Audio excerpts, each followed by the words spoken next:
بسم اللہ الرحمن الرحیم۔ معزز سامعین و سامعات، السلام علیکم ورحمۃ اللہ وبرکاتہ۔ امید ہے کہ آپ سب خیر وافیت سے ہوں گے۔ اللہ رب العزت سے دعا ہے کہ وہ آپ کو خوش رکھے، آباد رکھے۔ پیاری عزیزوں، معافی چاہتی ہوں، تھوڑی آواز ٹھنڈ کی وجہ سے بیٹھ سی رہی ہے، لیکن آپ کی خدمت میں پھر بھی کوشش کر رہی ہوں کہ ویڈیو ضرور بن جائے، کیونکہ سردیوں کا موسم چل رہا ہے تو بڑی دقت آتی ہے، ٹھنڈ لگ جاتی ہے تو آواز سی بیٹھ جاتی ہے۔ پیاری عزیزوں، امید ہے کہ آپ سب خیریت سے ہوں گے اور اللہ تبارک تعالیٰ سے دعا ہے کہ آپ سب خوش رہیں اور سردیوں سے اپنے آپ کو بچاتے رہیں۔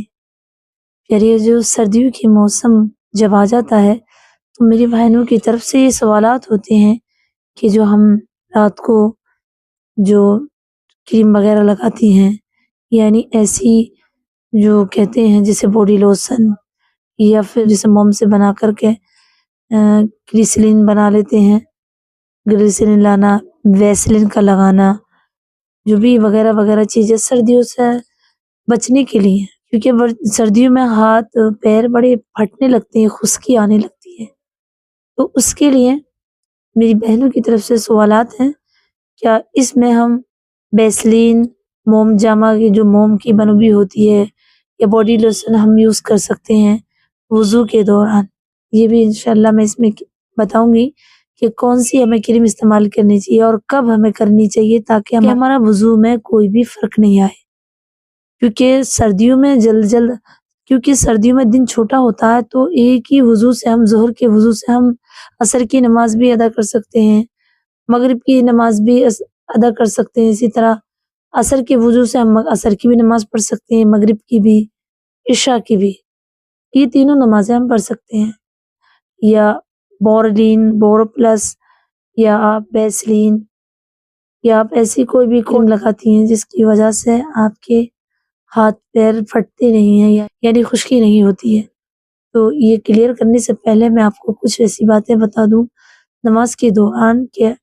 جو ہم کرتے ہیں، جیسے اگر پیاری عزیزوں، یہ بہت کامن بات ہے، کبھی کبھی ہو جاتا ہے ہر کسی انسان کے ساتھ نماز کے دوران کہ اگر ہم 4 رکعتیں پڑھ رہے ہیں تو 2 رکعتوں میں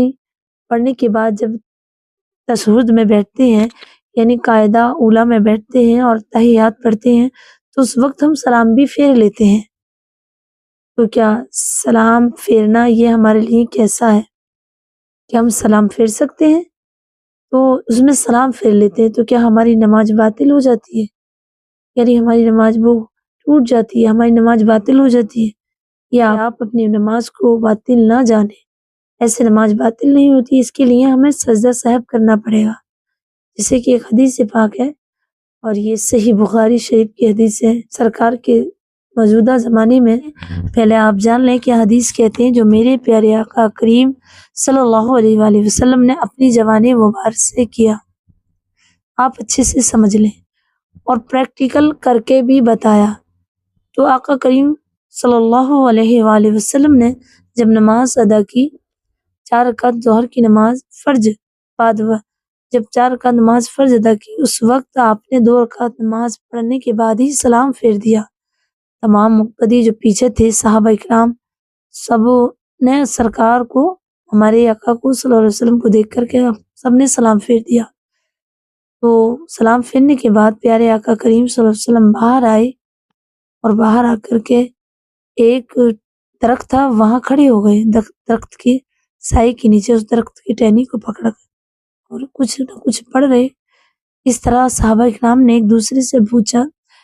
صحابہ اکرام نے جو مقتدی تھے سب نے ایک دوسرے سے پوچھا کہ آج اللہ کے رسول صلی اللہ علیہ وسلم نے 2 رکعت نماز پڑھنے کے بعد ہی سلام پھیر دیا، کہ یہ وحی آئی ہے، اللہ کا حکم ہے، یا آج 4 رکعت نمازوں کی نیت کی اور 2 رکعت پہ آپ نے سلام پھیر دیا؟ کسی کی ہمت نہ ہوئی کہ سرکار سے پوچھا جائے، معلوم کیا جائے۔ لیکن جب اس بات کو سب نے مانا اور اس کی تحقیق کرنی چاہیے، معلومات کرنی چاہیے، تو ایک صحابہ اکرام نے اٹھے اور سرکار صلی اللہ علیہ وسلم کی بارگاہ میں گئے اور ادب کے ساتھ کہا، یا رسول اللہ صلی اللہ علیہ وسلم، کیا آج وحی نازل ہوئی ہے، یا اللہ کا حکم ہوا ہے، یا اللہ کا حکم ہوا کہ آپ نے 2 رکعت نماز پڑھ کے سلام پھیر دیا؟ سرکار صلی اللہ علیہ وآلہ وسلم نے فرمایا اچھا کہ چلو تمام جتنی بھی جماعتی ہیں جو صحابہ اکرام ہیں سرکار مسجد میں آئے، ان کے ساتھ کہا نہیں میں نے تو پوری نماز پڑھی ہے، کہ نہیں کہ آؤ تو تمہارے بھائیوں سے پوچھتے ہیں جو ہمارے ساتھ نماز پڑھ رہے ہیں۔ سرکار جب مسجد میں تشریف لائے اور معلوم کیا کہ یہ جو تمہارے بھائی کہتے ہیں کہ یہ صحیح ہے کہ میں نے 2 رکعت نماز پڑھ کر سلام پھیرا، تو تمام صحابہ کرام نے فرمایا ہاں یا رسول اللہ صلی اللہ علیہ وسلم بالکل آپ نے 2 رکعت نماز پڑھ کر ہی سلام پھیرا۔ تو آقا کریم صلی اللہ علیہ وسلم نے ارشاد فرمایا کہ چلو پھر وہ 2 رکعتیں بھی ادا کرتے ہیں۔ سرکار نے اسی طرح مصلی پہ کھڑے ہو گئے اور سورہ فاتحہ سے نماز شروع کر دی پڑھنی، اور 2 رکعتیں نماز پوری کرنے کے بعد آپ نے سلام پھیرا۔ سلام پھیرنے کے بعد پھر سجدہ صاحب کیا اور اس کے بعد آپ نے ایک طرف کو سلام پھیر دیا۔ سلام پھیرنے کے بعد آپ نے یعنی کہ نماز سے فارغ ہونے کے بعد سجدہ صاحب کیا، آپ نے سجدہ کیا۔ سجدہ صاحب کرنے کے بعد یہ معلوم ہو گیا کہ جب کبھی ہم نماز پڑھتے ہوں تو پیاری عزیزوں میری بہنیں اسے سمجھ جائیں، اس حدیث پاک سے ہمیں یہ سبق ملتا ہے، یہ ہمیں معلوم ہوتا ہے کہ اگر آپ 4 رکعت نماز پڑھ رہی ہیں یا 3 رکعت مغرب کی نماز پڑھ رہی ہیں اور آپ نے 2 رکعت نماز پڑھ لی اور 2 رکعت پڑھ کر تحیات میں جب بیٹھتی ہیں، قاعدہ اولیٰ میں جب بیٹھتے ہیں تحیات پڑھنے کے لیے، تو اسی وقت اگر آپ نے سلام پھیر لیا اور آپ نے کوئی بات چیت بھی کر لی کسی سے لیکن آپ کو یاد آ گیا، تو وہ آپ کی نماز باطل نہیں ہوئی، بلکہ آپ وہ دوسری دونوں رکعتیں دوبارہ سے پڑھیں، نیت کرنے کی بھی ضرورت نہیں ہے، نہیں ثنا پڑھنے کی ضرورت، آپ الحمد شریف سے اپنی نماز پوری کریں 2 رکعتیں، اور سلام پھیرنے کے بعد آپ سجدہ صاحب کریں۔ اسی طرح آپ نے ابھی جانا کہ نبی اکرم صلی اللہ علیہ وسلم نے مسجد میں سے نکلے باہر بھی کھڑے ہو گئے اور بات چیت بھی کی ایک دوسرے سے، اس بارے میں معلومات بھی ہوئی صحابہ کے ساتھ، اور آپ نے پھر وہی نماز دعا نہیں پڑھی نا، آپ نے پھر وہی نماز ادا کی پوری 2 رکعتیں، اور دوبارہ سے نیت نہیں کی، دوبارہ سے نماز نہیں پڑھی، یعنی کہ وہ باطل نہیں ہوئی، بلکہ آپ نے 2 رکعت سورہ فاتحہ سے شروع کر دی اور آپ نے پوری نماز کرنے کے بعد آپ نے سجدہ صاحب کیا۔ تو یہ معلوم ہو گیا کہ اگر ہم سے کبھی کبھار اتفاق ایسا ہو جاتا ہے تو نماز 2 رکعت کے بعد ہی ہم سلام پھیر لیتے ہیں، اور جیسا آپ نے کوئی کام کاج بھی کر لیا لیکن آپ کو یاد آ گیا کہ میں نے تو ابھی 2 ہی پڑھی ہیں، 2 پہ سلام پھیر لیا، تو اب آپ وہ دونوں رکعتیں پھر ادا کر لیں الحمد شریف سے، پوری نماز ادا کرنے کے بعد سلام پھیرنے کے بعد آپ پھر سجدہ صاحب کریں، تو اس سے آپ کی نماز پوری ہو جائے گی، بلکہ مکمل ہو گئی، آپ کو اب دوبارہ لوٹانے کی ضرورت نہیں ہے، وہ آپ کی نماز باطل نہیں ہوئی۔ تو پیاری عزیزو یہ بہت ہی سب کے ساتھ ہو جاتا ہے، تو اس سے نماز باطل نہیں ہوتی ہے۔ اس کے پڑھنے کا طریقہ یہی ہے، آپ اسے دوبارہ دہرانا نہیں بلکہ آپ سجدہ صاحب کریں اسی طرح پوری کر کے۔ پیاری جو بھائی کا سردی کا موسم ہے، جو نائٹ کریم استعمال کرتے ہیں تاکہ ہمارے ہاتھ پیر نہ پھٹے وضو سے، پہلے تو میں کہنا چاہتی ہوں کہ آپ تازی وضو نل سے کریں تو زیادہ ثواب ہے، کیونکہ اللہ رب العزت کو 3 چیزیں بہت پسند ہیں، سردیوں کا وضو اور فاٹے کا یعنی گرمی کا روزہ اور جوانی کی عبادت۔ تو آپ سردیوں میں جوان ہیں تو ٹھنڈے پانی سے وضو کریں، ورنہ آپ گرم کر لیں، اور اس کے بعد آپ